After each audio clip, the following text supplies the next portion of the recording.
Until I understood my pain, I suffered it. There's a difference between pain and suffering. Pain is in an instant when we experience something.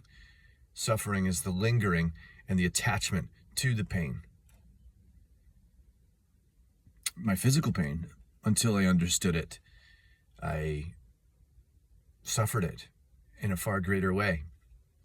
Just as an example, I experienced low back pain for many years. I injured my back when I was a teenager.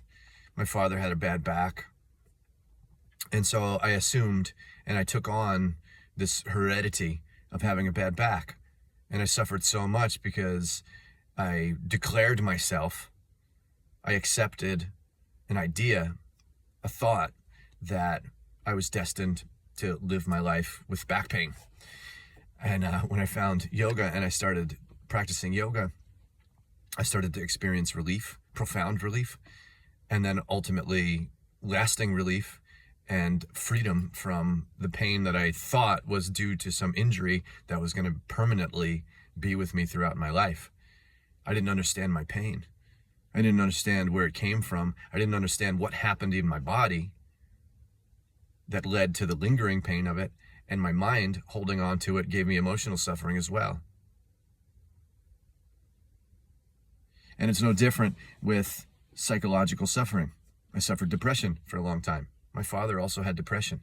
I assumed that I inherited just this way of being and perceiving the world and experiencing life that was depressed because my father had it.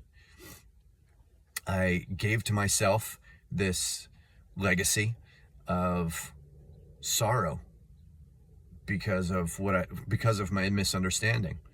And when I started practicing yoga and meditation, I started to understand my pain more. I started to understand where it came from and what it was.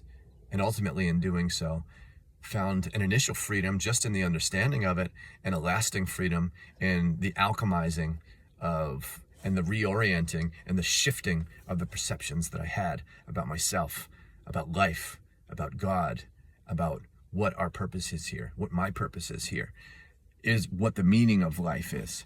And a complete reorientation of my psychology came through all of this understanding with the guidance of ancient scriptures, meditation teachers, and so on. And here I am. I'm living life in a profoundly joyful way, and there's nothing that special about my life. And it's remarkable. Anybody can heal, and a lot of it comes through greater understanding of our pain, a greater understanding about life, and maybe even you could say having a philosophy about life. That's not just a philosophy. That's an understanding, a knowing, an intuitive experience even of what life is, who I am, what is divinity, what is God, is there even a God? Knowing these things through experience leads to a release and relief of all of our sorrows. All of our sorrows are oriented in a lack of knowledge, in an ignorance about what things really are and what's really going on.